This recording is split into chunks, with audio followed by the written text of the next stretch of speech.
Diamond Harbour থেকে লড়ার জন্য প্রস্তুত হুঙ্কার ছাড়লেন নওশাদ সিদ্দিকী।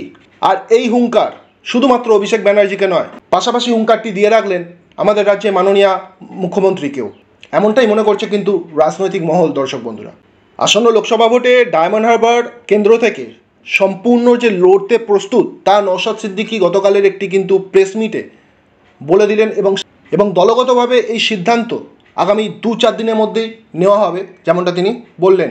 বিরোধী দল থেকে শুরু করে শাসক দল পর্যন্ত সকলেরই পাখির চোখ কিন্তু ডায়মন্ড হারবার। আমরা সকলেই তাকিয়ে আছি আসন্ন লোকসভা ডায়মন্ড হারবার কেন্দ্রের দিকে। এবং এই ডায়মন্ড হারবার নিয়ে স্বয়ং রাজ্যের শাসক দলের second in command Abhishek Banerjee নিজেও যে চাপে আছেন তা কিন্তু গত 2 দিন আগের একটি বার্তাতেই, ওনার দেওয়া একটি বার্তাতেই কিন্তু আমরা বুঝতে পেরেছি। সেই বার্তাটা ছিল এই রকম: 4 লক্ষ ব্যবধানে জেতার একটি ইঙ্গিত দিয়েছেন কিন্তু অভিষেক ব্যানার্জি। আর সেই টার্গেট পূরণ যদি না হয় তাহলে দলীয় নেতা ও কর্মীদের পথ চলে যাওয়ার একটা কিন্তু হুঁশিয়ারিও দিয়েছেন গত 2 দিন আগে অভিষেক ব্যানার্জি ডায়মন্ড হারবার থেকে। অতএব এই হুঁশিয়ারি কিন্তু স্পষ্ট করে দিচ্ছে কতটা চাপে আছেন কিন্তু Trinamool second in command Abhishek Banerjee. ইতিমধ্যে বিষ্ণুপুর ও সাতগাছিয়া থেকে যে তিনি সবথেকে বেশি লিড চাইছেন সেটাও কিন্তু ক্লিয়ার করে দিয়েছেন গতকালের এই বার্তা থেকে। অতএব দর্শক বন্ধুরা, তৃণমূল সেনাপতির কেন্দ্রে কার পাল্লা ভারী, টিএমসি নাকি বিজেপি, কি বলছেন আপনারা? এবং এ ব্যাপারে খুবই চাঞ্চল্যকর এবং একটি চমকপ্রদ তথ্য আমাদের কাছে উঠে আসছে, যা এই প্রতিবেদনে আমি আপনাদের সঙ্গে শেয়ার করব।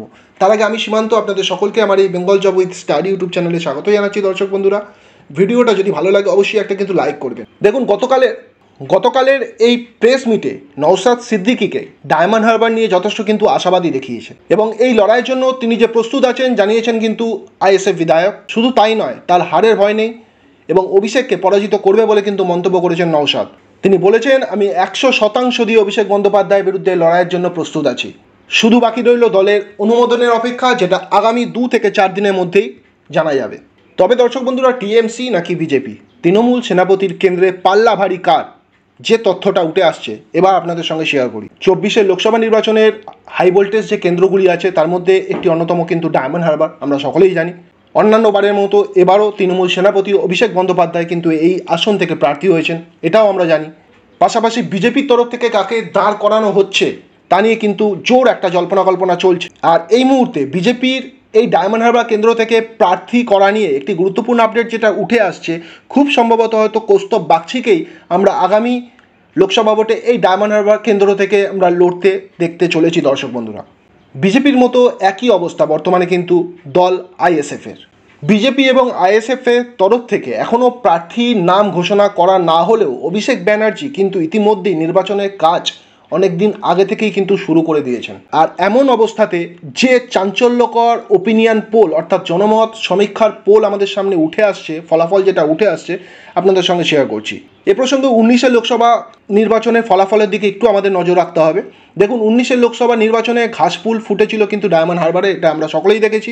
প্রায় 3,21,000 ভোটে বিট করেছিল কিন্তু তৃণমূলের সর্বভারতীয় সাধারণ সম্পাদক অভিষেক বন্দ্যোপাধ্যায় এবং এটা নো ডাউট একটি বড় মার্জিন ছিল অভিষেকের কাছে। এবং এই ভোটটাকে যদি দর্শক বন্ধুরা আমরা শতাংশের দিক থেকে দেখি তাহলে জোড়াফুল শিবির পেয়েছিল মোট ভোটের 56.13% ভোট, অন্যদিকে বিজেপি পেয়েছিল কিন্তু 33.38% ভোট। দর্শক বন্ধুরা, পাশাপাশি বাম এবং কংগ্রেসের ঝুলিতে ছিল যথাক্রমে 93,941টি এবং 19,828টি ভোট। এই তথ্য, এই সমীক্ষা বলছে 2019-এর আগেও অর্থাৎ 2014 সালেও লোকসভা নির্বাচনে ডায়মন্ড হারবার কেন্দ্র থেকে জয়ী হয়েছিলেন কিন্তু তৃণমূলের অভিষেক বন্দ্যোপাধ্যায়। সেবার জয়ের ব্যবধান ছিল কিন্তু 71,000। অতএব বিরোধী দলগুলি যতই অভিষেক ব্যানার্জিকে হারানোর কথা বলুক না কেন দর্শক বন্ধুরা, কিন্তু বর্তমান যে সমীক্ষার তথ্য আমাদের কাছে উঠে আসছে সেটা হলো এই কেন্দ্র থেকে অর্থাৎ ডায়মন্ড হারবার কেন্দ্র থেকে প্রায় 57.40% ভোট পেতে পারে কিন্তু তৃণমূল কংগ্রেস। অন্যদিকে বিজেপি ঝুলিতে আসতে পারে 19.96% ভোট। তবে এ প্রসঙ্গে অবশ্যই বলবো যে এই জনমত সমীক্ষার ফলাফল কিন্তু নির্বাচনের চূড়ান্ত ফলাফল কখনোই নয়। আবারও বলছি, একটা কোশ্চেন মার্ক এখানে থাকছে। কখনোই চূড়ান্ত ফলাফল নয়, এটি জনতার রায়ের আভাস পাওয়ার একটি চেষ্টা মাত্র আমরা করে থাকি।